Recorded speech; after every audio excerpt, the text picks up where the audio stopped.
Namaste and dhanyavad everybody for joining us on what is a very bright and sunny day in London. Thank you for joining us on our Wisdom Wednesdays. Before we begin proceedings for today, as we do in traditional fashion, I would first like us all to get ourselves into the right mind frame. And so I'd like us to do one Omkar and then do the Gayatri Mantra. The lyrics will be presented on screen. Please do feel free to recite alongside with me in your own space. Om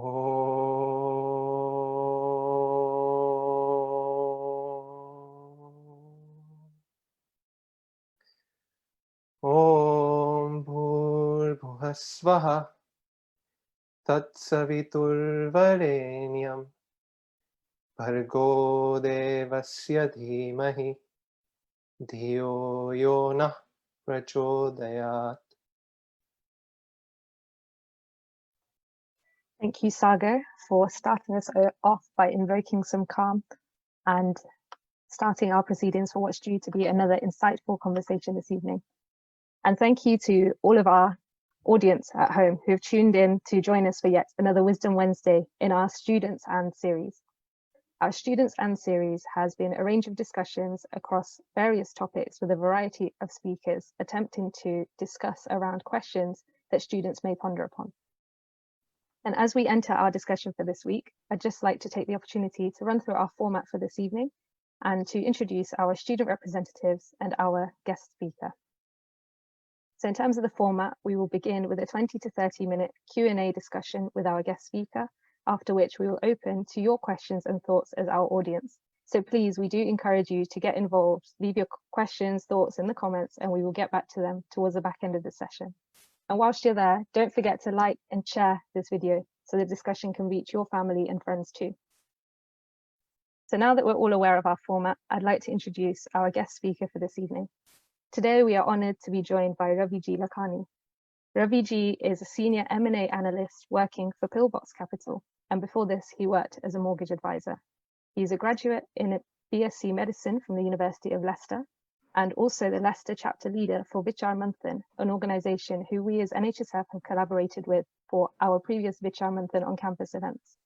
Alongside this, he's also a keen writer and has written various articles about British elections and Brexit for outlets such as Huffington Post, and has had a series of his essays published through the Tattva authorship program in the anthology Being in Vita.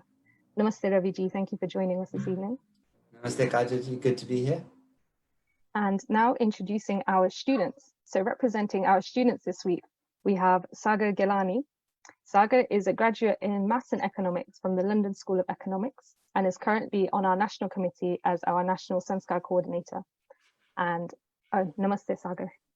Namaste, namaste Kajol ji, and namaste everybody who has tuned in from home. And lastly, we have myself. I will be your other student this evening. I'm Kajol Desai. I'm a final year student in Sport and Exercise Science at the University of Birmingham and also on the National Sanskaar team. So without further ado, I'd like to welcome us to begin the students and the leadership problem. Dhanyavad Kajol ji for that introduction. I'd like to just start by saying how humbled and honored I am to have Ravi ji with us today. Dhanyavad Ravi ji for being here. And I'm really excited for this discussion that we are going to have over the course of the next 40-45 minutes or so. So the students and the leadership problem. So it's a topic that I'm personally very excited about. And I don't know how you guys are feeling at home. So when I said the word leadership, what kind of thoughts came into your mind? Please feel free to use the comments box and put your thoughts into there so that we can have a look at those. And maybe there are some thoughts that we might discuss towards the end of the webinar. When I was thinking about leadership, actually, in some of the preparation for this, I realized I don't think I've ever really sat here and actually thought about if someone asked me, what is leadership, how I'd answer. And I think my first interactions personally with leadership, probably going back to maybe my school days, where you get told, this is how you should be when you grow up, or you should be a leader when you take that first role of responsibility somewhere. Maybe for some of our committee members at our university Hindu societies who are joining us, when you sign up to be on the committee, you get told that leadership is a good quality to have. So it really got me thinking, actually, what is leadership? And I think that's where I'd like to maybe pose the first question to Raviji. Raviji, what is leadership? What is leadership to you? It's a good question. I think if we had to summarize it in very succinctly, then leadership would be an amalgamation of three main qualities. The first one being vision or a clear direction. The second one would be engagement and taking everybody in your team or your stakeholders with you. And the third one, of course, is delivery, actually delivering the project or the plan or the vision that you set out to. So you can use those three as a benchmark by which you can generally identify good leadership and bad leadership. And Sagarji, I think we've been friends for about 2 years now and exposed to some of the same good leaders. And you can see how those three characteristics apply to them. So vision, engagement, and delivery of a project. I think that's a very insightful way to put it. And actually, one of the things I did do and did find in my research was, obviously there's like loads of different definitions, but I think a general trend, from what I read was, it's like the ability or the skill that a person has to maybe either lead other individuals or other groups or organizations. So I think, that's very insightful. And a question that comes to my mind from that, Raviji, is how do you define that then? You said about, it's about, leading. How do you define what is good leadership then? So there's two ways to do it. One is you can put it into an example and kind of relate to it emotionally. And I know certain people do that. So to keep it very simple, you would say, imagine you're on a ship. What does a good captain do? Right? So they set a course, they make sure everybody has a buy into that course. They know why they're going in that particular direction. Everybody works hard on it, all the way from the cook to the cleaner, to the oarsman, to probably the fighters on the ship, or whoever it is. Everybody is working towards the vision and knows why. And then eventually you get there. So that's one way of doing it. And then the other way, of course, is to break it down even further into the key qualities. So we had Amanda Goodall on the last VM, which was on leadership. And she outlined sort of 4 or 5 key characteristics that will be present in a good leader. And for her and from her research, the first and foremost is to be an expert on the subject or topic. So to be a good leader, you must be reading, be studying, be looking around at other good leaders in your area. You must be an expert. The second, of course, is having the clarity of vision and having a vision. And the other two, you can sort of experiment with, but one is responsibility. So taking responsibility for the project, for the people in your team, communicating that effectively. And the final one would be, and I think we can explore this a little bit more, is the willingness to push yourself and to find what's uncomfortable and grow. And I think it's that last one that separates good leaders from great leaders. I think that's very, very interesting, and actually, a fantastic kind of 4-pointer really to kind of, maybe quantify that a little bit and make it a bit more succinct. So I think the final thing you said there about willingness, having that willingness. And I guess that also got me thinking, how do you cultivate that within you? Is it just something that you either have or you don't have? Or is it something that, you can cultivate? And if that is something you can cultivate, how would you maybe go about doing that? Fantastic question. If we start with the beginning, as with all things, we all are young at some stage. I mean, I might be starting to get white hairs, but still relatively young. And when we're young, we're curious. And really that willingness to find your edge of your capacity is just carrying over that curiosity to your adult life and feeding it into your responsibility. So it's that. And I was having a discussion about this last week, actually, with my granddad. One interesting thing he said was people get it upside down. People get it the wrong way around.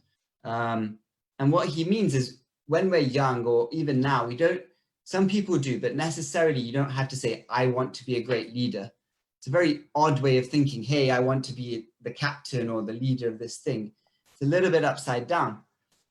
But if you look at great leaders, what they start with is exposure and a certain set of skills. So let's take Barack Obama. Almost universally regarded as a good leader, if not great. His oration skills were built as a pastor in a church. His community organization skills were built in food banks in deprived areas. His ability to communicate and take his team with him, again, built on managing community projects. So it's not that we should set out to become good leaders, but leadership is a symptom or a product of doing all of these really core skills correctly and focusing on them. That's fascinating. So it's almost like saying that, you know, actually, it's just if you're involved in the right things, you know, in terms of maybe like organizations or movements that you might be involved with, or just having a general kind of idea of what you want to be involved in and the impact you're making on society, that should be the focus. You know, what do you want to do?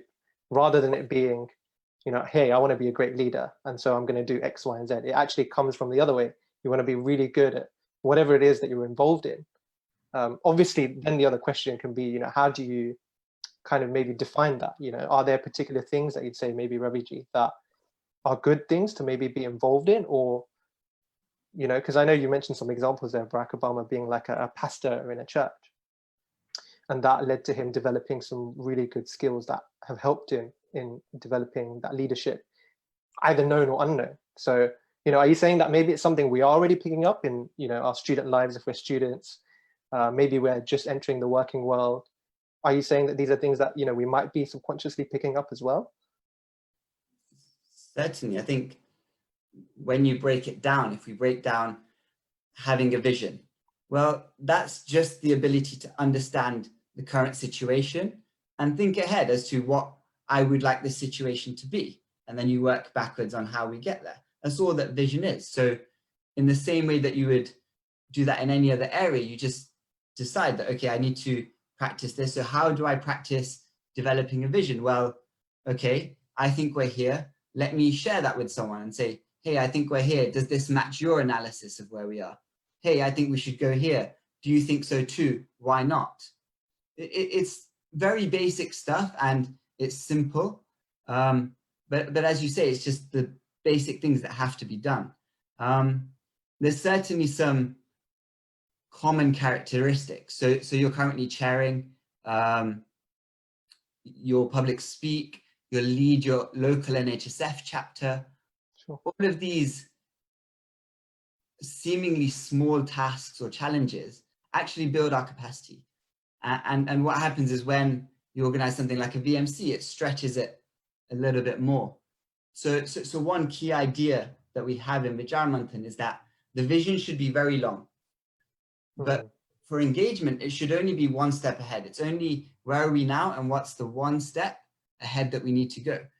So on an individual level, you can carry that through and say, hey, I'm here now. I'm comfortable chairing at my local NHSF chapter. Can I maybe say, hey, I want to chair at a national level? Sure. Just that one step ahead. Great. Yeah, no, I can really resonate with that. Having been someone who is on chapter committee to now on the national committee, absolutely, absolutely. Thank you for your thoughts, Raviji. I actually just want to pick on something you mentioned in between, where you were saying about seeing a vision ahead and asking the people in your team whether they have the same vision. And I think when we think about leadership, especially being at university, getting ready to go into the working world, we hear so often about leading from the front or leading from behind or, you know, leading from the middle or wherever else it might be. But, you know, the way you posed it, it made it almost seem like leading from the front is not necessarily what we should be maybe striving towards. So maybe could you maybe shed your kind of thoughts on this? Like where's kind of the best place to lead from if there is one? Sure. I think the frame of this, sorry, the frame of this question, where this idea of leading from the front, leading from the middle, and leading from the back come from, are very external measures of leadership. So I am then measured as a good leader on how many people I lead, what I achieve with them, how much I push them, how productive, how efficient they are. And to some extent, these are good to have as benchmarks. But really in a dharmic or a Hindu context, leadership starts internally. It starts with, am I leading myself, my own thought process, and my own actions? And certainly self-reflecting is important in this. And it's a constant state of, this is where I am, understanding it, accepting it, and taking that next step. So I'd propose that although those models are useful, we should really take the view of leadership starts at an individual level with leading yourself. And if that's the case, then you can lead from anywhere. It's a very valid point, I think, and I think I'm sure it will help a lot of our students that, you know, are going into entry-level roles and things and may not see themselves as leaders, but kind of shifting it in this way makes us sort of realize we could essentially all be leaders then, I guess. Absolutely. And I think the other question really then, Ravi, I think Kajol just touched on it. Kajol just touched on it there is, and I guess it's probably a bit personal to me as well, and for a lot of our students who might be graduating, is when you make that step up, you know, from university level now to maybe entering the working world. Mentioned in your project that you're an M&A analyst, you know, at a firm as well. So, you know, the question there is often, you know, you're entering at a very junior level, and you're often taking instructions from people who might be senior, have more experience, been in roles, you know, within the structure that's been set up. So can you still be a leader in that, you know, in that environment, in that case? Absolutely. The lens I like to use personally is a lens called extreme ownership. I think you might have heard of it. Some of your viewers might have heard of it. It comes from Jocko Willink in America. He's an ex-US Marine. And what he proposes is that as a leader, whether you're leading from the front, middle, back, you are 100% responsible for everything. So let's say you start a project and everything goes wrong. If we stick with our, actually, sorry, let's go to a football analogy. It's probably the easiest. I know you're a Liverpool fan. So, oh no, you're an Arsenal fan. I was about to jump in there and interrupt you right away. No more talk on that one. So let's say your football team doesn't perform as well as it should. Now, if you're the captain, it's very easy to say, hey, you should have defended better. Why didn't you score more goals? You should have, you know, been at full fitness. But a good leader will say, perhaps when I delegated you the task of marking Mr. X, I should have delegated it better. Maybe I could have walked you through it better. Maybe I should have delegated it to someone else and recognized that your capacity isn't quite there yet. You don't have the experience for it. So it's about, as a leader, what levers or what situations or what actions are under my control that can directly influence the outcome. And that's what I'm responsible for. So it's this idea of extreme ownership and really focusing on what you're responsible for. To just circle back to your question, for example, so let's say somebody senior delegates something to me. And this has been a learning process for me over the past year or so. So they'll delegate something, hey, we would like this project or this presentation for next week. And initially I'd be like, okay, that's great. I'll get it to you. Done. Thank you very much. But now, as you learn, you take responsibility. So, okay, would you like it in this way or this way? Okay, so the presentation is due on Friday. Would you like it by Wednesday so you can look through it previously? So these are all factors that I can control to manage what they want. But that again is a form of leadership. And the next time they might say, I would like you to do this. I need it by Wednesday. It should have this, this, and this. And the conversation progresses and the team overall does better. I think that's a fantastic way to put it. You know, and yeah, just to think that it's almost leadership is thinking about your own actions, the things that are in your control that you can actually influence and change, and making sure you kind of have the control over those actions, you know, your own personal ones, and trying to always endeavor to almost improve in that way, I guess, is one of the key elements of leadership. And always thinking, you know, in any situation when you're in a team, I guess, actually, am I just trying to put blame on people or blame external circumstances? But or should I focus on my own responsibility and what, maybe it's me, maybe it's my thoughts that need, that I need to assess. So thank you very, very much for that insightful answer, Ravi. Yeah, it's a wonderful answer. And I think I just want to mention the quote that you said to both Sagarji and I yesterday, which I think perfectly summarizes it, where you said, if you're not a hero in your own story, then you're a side character in someone else's. And I think that just kind of beautifully summarized what you were saying about ownership and, really to be a leader, you should kind of take responsibility for your own actions and the things that you are doing. And I guess that kind of naturally then leads us on to this next question of, okay, so I'm in control of my situation, I've taken responsibility, but how do we know, maybe as students, whether we are leading or whether we're being perhaps led by someone else? Is there a way to know? How do we kind of practice this skill and maybe even perfect it if you can? Okay, it's a good question. So there's a litmus test you can use, and very simply, what I do is I would put a piece of paper in front of me and I write on that piece of paper, aim, strategy, tactics, and moves. So these are the 4 that I use. Inevitably, as you explore, you'll find your own 4. But for me, that aim is, what is my 5-year aim? In work, in Vichaar Manthan. 1 sentence, it should be very clear, because if it's not clear, you're not going to be able to communicate it and you're going to struggle to articulate it. The strategy is sort of general rules with how you're going to get there. Tactics might be what you're going to do on a monthly basis, and moves are your actual tasks day to day. Now, the reason this litmus test works is because what you'll find is, hey, according to me, in 5 years' time, I want to be playing for Barcelona FC. Okay, but now my moves, which are eating fast food and meeting my friends from McDonald's, don't fit with that. And the moment you realize that possibly your friends, possibly someone else is influencing you, you are being led in your actions because it does not fit with your aim. So hopefully that's clear as a litmus test. If you're acting in a way that you feel doesn't fit with your aim, you're probably being led. That's number 1. And the second half, which is a bit more subtle and harder, is when you have an idea of, I want this. So in 5 years, I would like a Lamborghini with a big house in Florida. Well, where did that idea come from? That's subtler and harder to trace. But when you start doing that, possibly you'll find that a lot of these ideas originate externally and they're not really in alignment with what you want.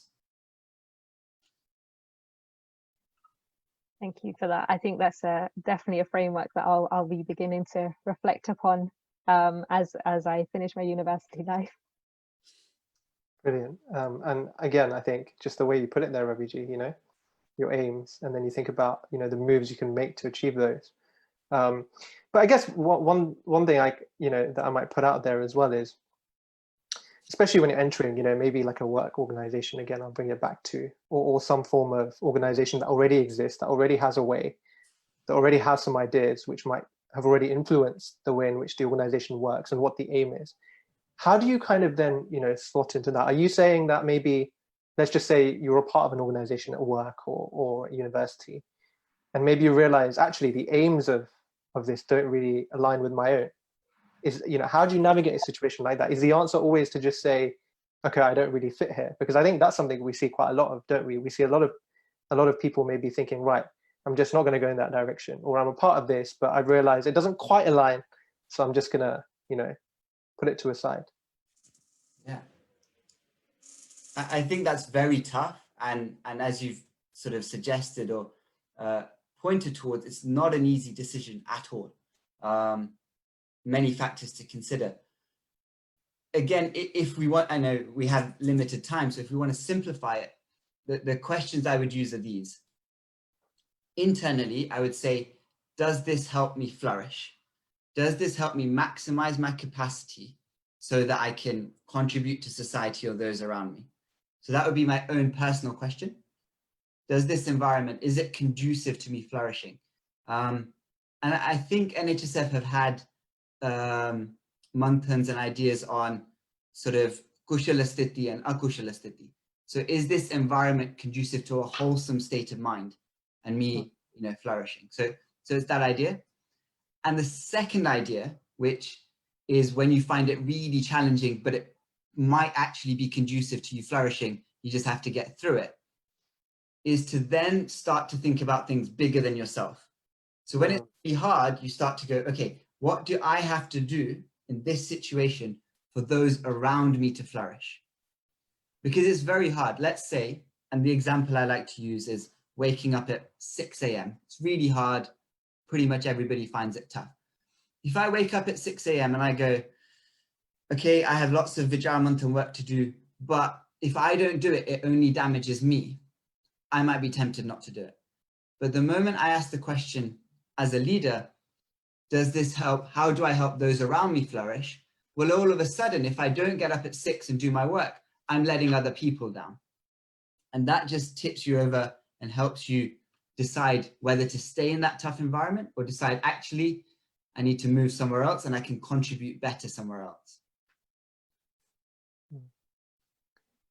That's very, very insightful, Ravi Ji. Thank you so much for that. I think that really clears that one up. That really does. It is tough. It's tough to constantly ask yourself, how do I have to be for you to flourish? But certainly I've been fortunate to be exposed to leaders who think like that. And what makes them really good is when they when they do that in the really tough times. And that's when sometimes, when I'm in their team, I'm like, wow, okay, that is calm leadership. Yeah, absolutely. So almost even the experiences you're having within all of that will then also kind of help you, along your way or in your analysis. Yeah. Absolutely.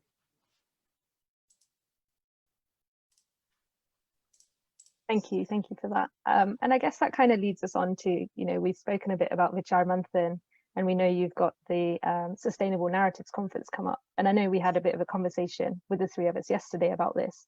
And, as you were speaking about this idea of, constantly questioning why you're sort of doing these things and your thoughts, I guess it naturally leads into this idea of like sustainable thoughts or sustainable narratives, as Vichaar Manthan put it. Could you maybe shed some light on, I guess, what the conference is, as well as sort of how this ties into the ideas that you just mentioned?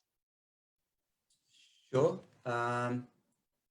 So the conference is a 4-day event, and it's packed full of fireside discussions with leading lights and experts, as well as Vichaar Manthans, with people who are really at the top of their industry.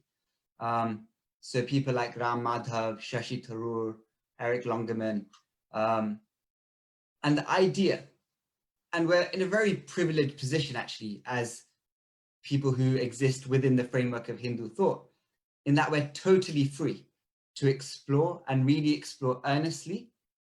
And we have the confidence that if we explore earnestly and with experts, we'll get closer to a more sustainable, truthful point of view.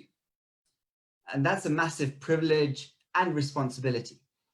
So sustainable narratives is all about exploring sustainable governance, sustainable economics, sustainable religion, sustainable culture, literature, and saying, okay, well, if we openly, honestly, really churn these out, where do we end up? And as we've kind of touched on, with leadership, it's about having a vision. And sometimes that vision is not held by the majority, or is not currently held by the majority. So leadership, in that sense of a vision, is about developing that vision. So sustainable narratives is the culmination of 10 years of Vichaar Manthan, and also a line in the sand saying, okay, now we're going to start leading in that respect. Thank you for that. Definitely lots of food for thought, and I'm sure for our audience at home as well. So thank you. Thank you very much, Ravi. And I think, I think when you were describing as well about the VM conference, it got me thinking about this whole new topic now of thought leadership as well, which is, I'm sure it's probably an idea that's been around, but I guess one thing it made me realize was that we often think of leadership as just actions or just doing or being. Whereas, you know, it's also, I guess, you know, about thoughts and, you know, maybe having some leadership there. Brilliant. So I would just like to, we've had some brilliant questions come in on Facebook Live. So I'd be very guilty if we didn't take a few of those and put them to our speaker, Raviji, here. So I'd like to take the first question, put it to you, Raviji. And it's from Sujilji Shah. She says, if you know about the topic, or as Raviji said, you're an expert in this topic, can you be an effective leader without the actual experience of being a leader?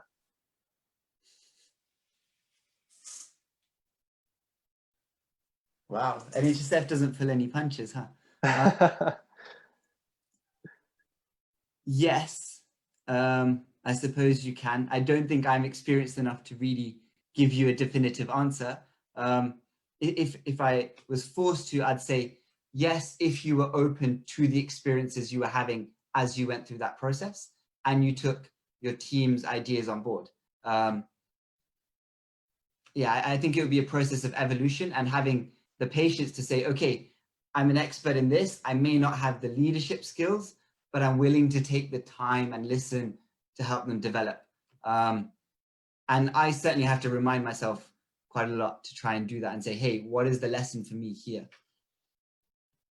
Absolutely. Hopefully, Sujilji, that answers your question. Thank you for that, Raviji. Our next question has come in as well. So we have another question from Kishanji Chauhan, who's asked, within Sanatan Dharma, do you have any examples of practices or guidelines within the Shastras which can inspire us to display resilient leadership skills? Quite a wordy question, but yes. Sorry, to display resilient leadership skills. Resilient leadership skills. Okay, so I'm going to take that to mean good leadership skills during tough times. Is that presumably what he means? I think so. I mean, yes. Okay, so guidelines that you can use. Interesting. Again, I would defer to my esteemed colleagues on the Shastras. If push came to shove,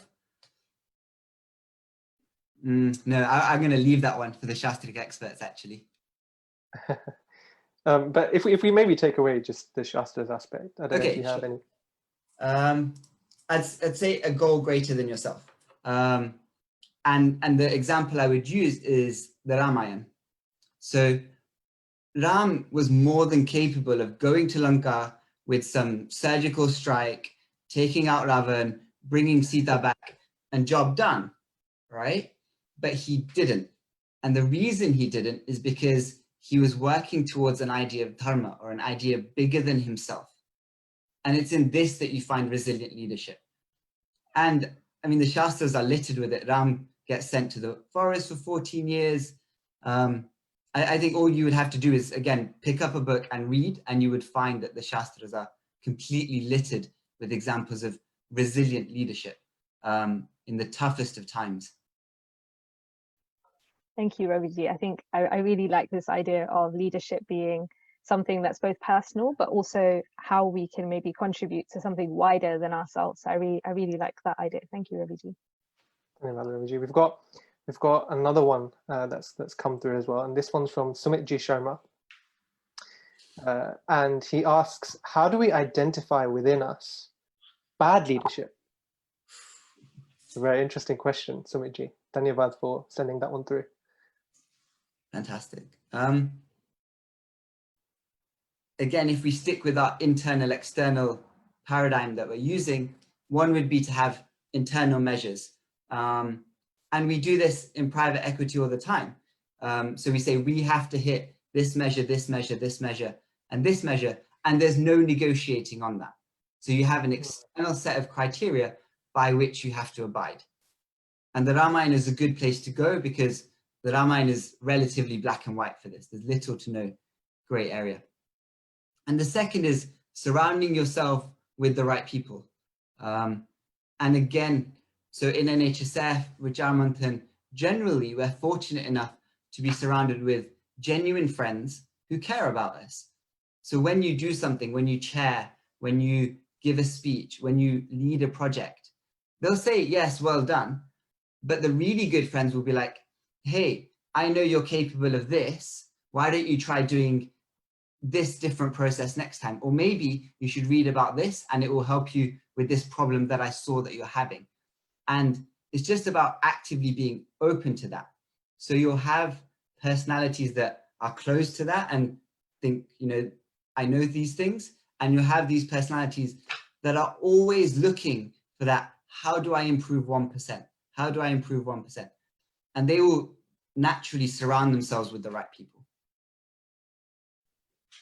Yeah, I think very, very fascinating way, angle on that one as well. To think it's almost, I guess, taking criticism well, really. Like a good leader does that, don't they? Take criticism well. And I guess, therefore, bad leadership would be maybe not realizing that, maybe the way in which you've set the vision and the direction in which you're going, things are not quite working. I think you touched on the non-negotiables.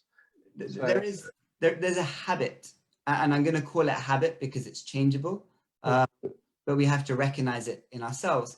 There's a habit in society of looking at improvements, criticism as a negative thing. Sure. And certainly from what I've observed, those individuals that get to the top of their game, they actively seek it out. They actively seek out, where is that critique coming from? The best example I can come up with off the top of my head is, I don't know if you're familiar with Kobe Bryant. Yes. Very famous basketball player. So Kobe Bryant, he actually hated his coach. He hated his basketball team coach. He had arguments with him almost every other day. But he stuck with him. Why? Because that coach was the only one that would tell him, you need to work on this part of your game. Every other coach, because Kobe was already at the top, he's already the one in the league, would go, hey, you're the best, you do whatever you want. And that's when a team, a leadership structure starts to crumple, when you get yes men. So those who reach the top actively seek out these constructive criticisms. That's very, very inspiring. Very inspiring. Dhanyavad, Ravi ji. Yes, thank you, Ravi ji. Definitely resonated with me. Studying sports science, it's something I've come across before and always found fascinating, this idea of just improving by that 1% a little bit more until you reach, like almost like a staircase, until you kind of reach where you want to be. So our next question has come in from Parashji Hirani, and it's kind of gone back to something we were speaking about a little bit earlier. So I'd like to steer the conversation that way. So Parashji has asked, do you believe that there exists a dichotomy between leaders and those being led? If so, how does a leader strive to overcome this whilst also allowing their team to grow with them?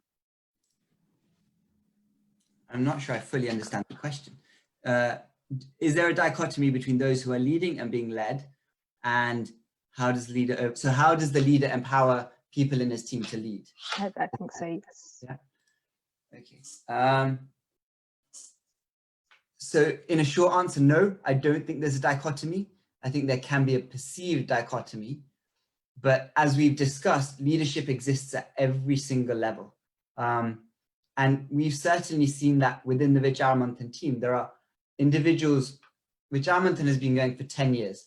There are individuals who joined us for 3 months, 6 months, and their work ethic, the way that they work, has changed the entire culture in the organization. That's leadership. So this dichotomy, actually, I would say, is an excuse to say, hey, I'm not a leader. I'm going to follow whatever this person says. And the second part of his question is far more subtle, is as a leader, how do you then empower your team to do this? And this goes back to the, how do I have to be for you to flourish question. So again, this is something I'm working on at the moment, literally with the Leicester team, is knowing when to step back and allow that space to be filled. So as a leader, and the culture within Vichaar Manthan is, a good leader will pretty much replace themselves. By the end of your tenure, your job should either be no longer necessary or somebody else can do it. So it's that idea of how do I have to be? So knowing when to step back and knowing when to step in and say, okay, I'm going to help you with the structure here.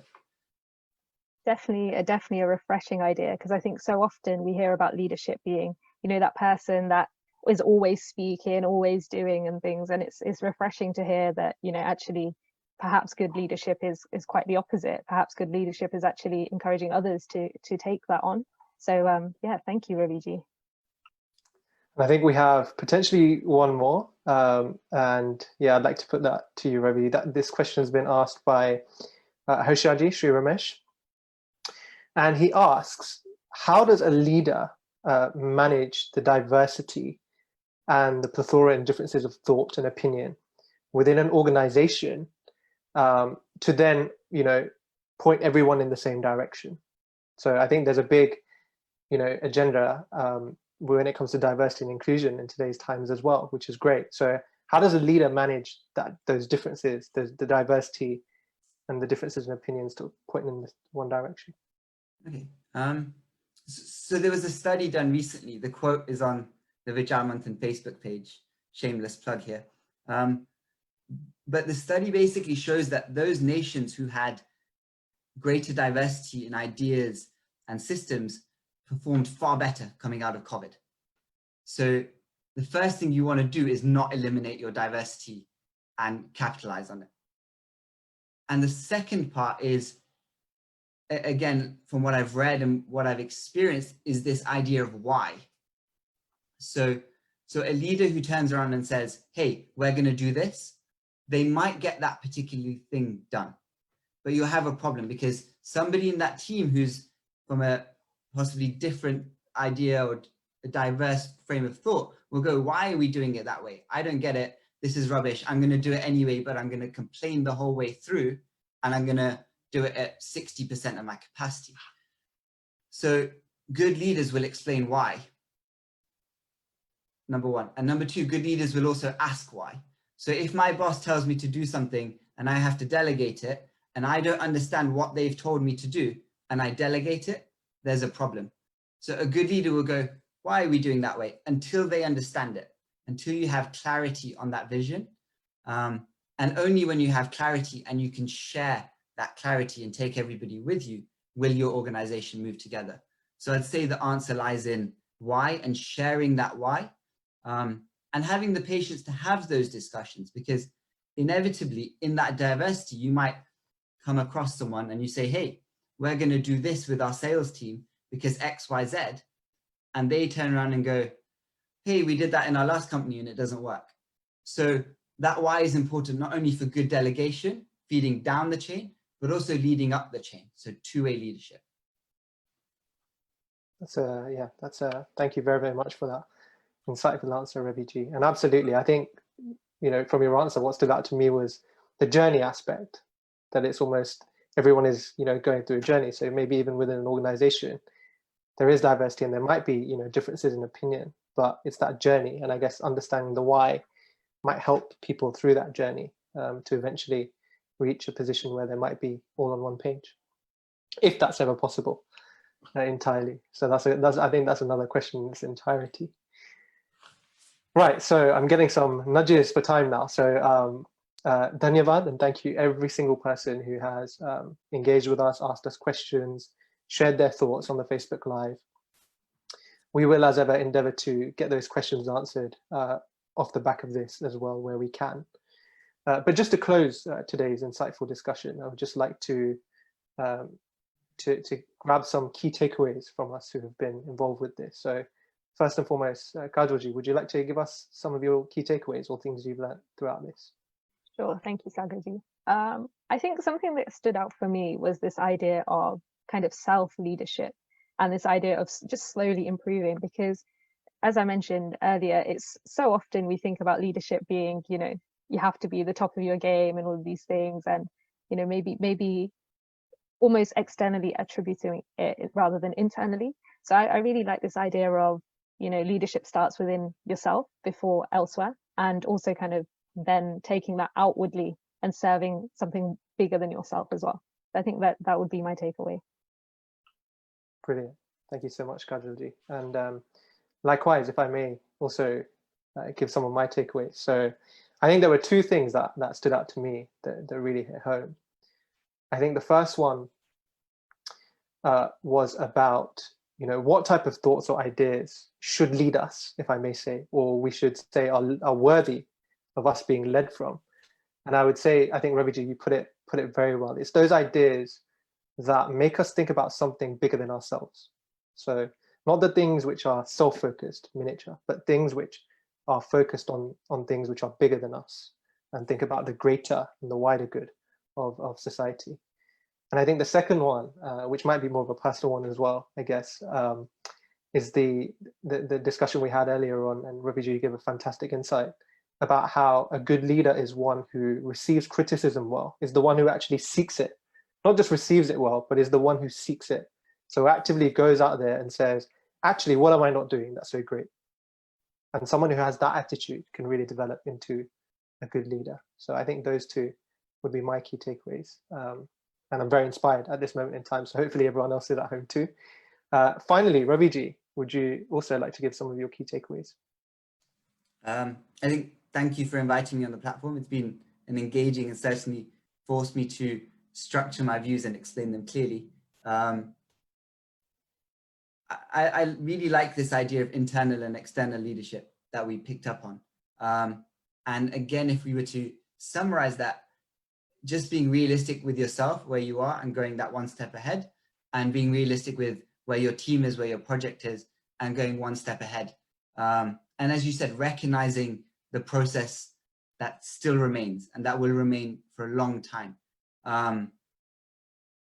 Absolutely. And having the vision to do that over a 1 year, 5 year period. I think that's tough in the modern day where a lot of stuff is based on instant gratification. But those who can have the patience to say, hey, I'm going to work on myself for 5 years will end up in very different places to those who constantly try and find the shortcut and be there yesterday. That's very, very, very insightful, Ravi. Thank you for those takeaways. And I guess I can't close this without putting a final question to you, Ravi, and it's all about Vichaar Manthan Sustainable Narratives, which is a fantastic, if I may say, very unique conference, which already is gearing a lot of excitement within the Hindu community. So I just wanted to ask you if you have some key details you may be able to provide us. I think we have a slide on screen that will show now, which will cover some aspects of it. But please do give us some details. How can we sign up? What will it entail? Sure. So there's a fantastic Vichaar Manthan Plus team. We've drafted in lots of external help who've been working on this for the past 2-3 months or so. And there's a brilliant lineup of panelists. So check them out. It's on vichaarmanthan.org/sustainable narratives. I think the link is in the description. There'll always be something that, if you read down, something that resonates with you, and find that topic and explore it. The idea behind this is, as we discussed, thought leadership, to really re-examine the stories that we tell ourselves and the stories that societies tell each other. So it's taking this idea of individual leadership and team leadership onto a national, global scale. And really, it's a landmark event for the Hindu Samaj. It shows how far we've come in the past 200 years of trying to consolidate, relearn our ideas, our philosophy, our culture. And now we're starting to articulate them clearly, and not only articulate them, but apply them to modern day conundrums on a global scale. So Sustainable Narratives, to that extent, really is a landmark event. If you want to sign up, again, vichaarmanthan.org/registration. The link is there. If you do have any questions, you can get in touch with me or the NHSF team. There's always people happy to talk about this one. What I'll say with this is try and engage with it as much as you can, not only in terms of the ideas and specific verticals that are on the screen that you're interested in, but also learning from the head economists, the people who are in politics, and learning where you would like to be to really clarify your 5-year plan and how you would like to fit that in to your contribution to the Hindu Samaj. Thank you very much, Ravi. I know I will be signing up, and I hope plenty of our audience who have joined us today will be too. So yeah, thank you again for joining us this week, and thank you to all of you at home who have tuned in to join us for yet another Wisdom Wednesday. If this is the first time you're joining us and you haven't seen the previous discussions we've had, do check them out as well. They are still available on our Facebook page, and as mentioned at the start, do share these discussions with your friends and families as well. But for this evening, thank you for joining us. And do keep an eye out on our social media for next week, where we'll return with another topic. And thank you again, Ravi ji, for joining us and inspiring us with the conversation this evening. Thank you for having me. So everyone at home, Shubh Ratri, Namaste, and we'd like to end with a final Omkar just before we close off. So if you'd like to join me wherever you may be. Om.